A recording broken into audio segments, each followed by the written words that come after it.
Welcome back watchers, लेकर आ चुका हूँ keep this secret from mom part 6। अगर तुमने पहले के पार्ट्स नहीं देखे हो तो जाके उन्हें देख लो, लिंक डिस्क्रिप्शन में दे रखा है। तो चलो थोड़ा रिकैप कर लेते हैं। जैसे कि हमने पिछले पार्ट में देखा था, लोंडा, योन की मॉम और सानबे चारों मिलकर वेकेशन पे गए थे, जहाँ नींद में लोंडे ने योन की मॉम के दूध के पैकेट से सारा दूध पी लिया था। फिर घर जाकर लोंडे ने सू को पेला और योन की मॉम के साथ शुरू हो गया। अब आगे लोंडा आग के साथ करते हुए सोच रहा था कि आज जाके उसका सपना पूरा हुआ है। मौसम तो ऐसा लग रहा है दिल गार्डन हो रहा है, बहुत मजा आ रहा है यहाँ पे। यहाँ लबे सीरी सा लग रहा है दिल गार्डन तो। वो ना जाने कब से आग के साथ करना चाहता था और आज वो सच में उसके साथ कर रहा है। और ये दोनों ये चीज बहुत देर तक करते हैं, बहुत देर तक। और आखिर में योन की मॉम कहती है keep this secret from mom. कहने के बाद दोनों एक साथ ही सो जाते हैं और लोंडा आग के दूध के पैकेट को दबा रहा था, जिससे आग जाग जाती है और कहती है तुमने आज तक किया है सू के साथ और योन के साथ। लेकिन योन की बात याद आती आग को शर्म लगती है, क्योंकि योन उसकी बेटी जो ठहरी और वो अपनी बेटी के बॉयफ्रेंड के साथ ही कर रही है। अब लोंडा उसे बताता है कि वो और योन डेटिंग नहीं कर रहे हैं और ना ही वो उसका बॉयफ्रेंड है। वैसे भी वो तीनों तो फैमिली की तरह है ना। और फैमिली के नाम जपते जपते दोनों बिस्तर हिलाना शुरू कर देते हैं। और यहाँ पर ये हिला रहे थे, बाहर से सू इन दोनों को सुन रही थी और वो इन्हें करते हुए सुनकर बड़ी खुश होती है।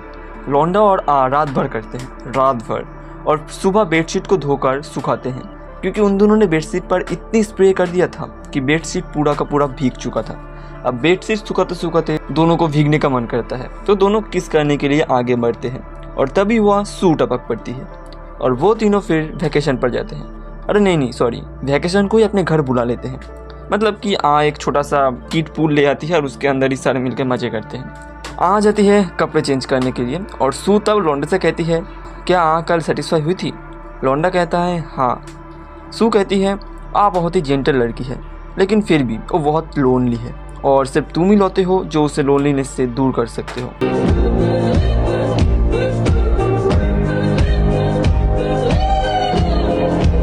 लेकिन तभी पीछे से आके उसका सर फोड़ देती है। फिर सू उसे पीछे की तरफ ले जाती है और जाके पूछती है तुम्हें क्या कल रात मजा आया? लेकिन इसका कोई जवाब नहीं देती और शर्माने लगती है। कुछ देर तक उस किड पूल में नहाने के बाद गर्मी में सबका बुरा हाल हो चुका था, तो सारे अब नहाने चले जाते हैं। और ये देखो लोंडा भी आइसक्रीम खा रहा है और कुछ देर बाद वो सू और को अपना आइसक्रीम खिलाने वाला है। मस्त जोक मारा रे, ये हंस रहे हलकट हंस। फिर दोनों लड़कियां मिलके खाना बनाती हैं और दोनों को खाना बनाते हुए देखकर लोंडे को बड़ा मजा आता है, क्योंकि लोंडे के असली खाना तो वो दोनों लड़कियां ही थी। और अगर तुम्हारे लिए खाना बनाए तो तुम्हें कैसा लगेगा? फिर तीनों मिलकर खाना खाते हैं, जहाँ की लोंडे के पैर और के पैर एक दूसरे को किस करते हैं। इसके बाद जब सोई हुई थी तब सू और लोंडा उसके ऊपर अटैक कर देते हैं, लेकिन इससे डर जाती है और दोनों को मार कर घायल कर देती है। लेकिन फिर वो कुछ चीज़ें निकलती हैं जिससे साफ पता चल रहा था कि वो आज रात के लिए फुली प्रिपेयर्ड है।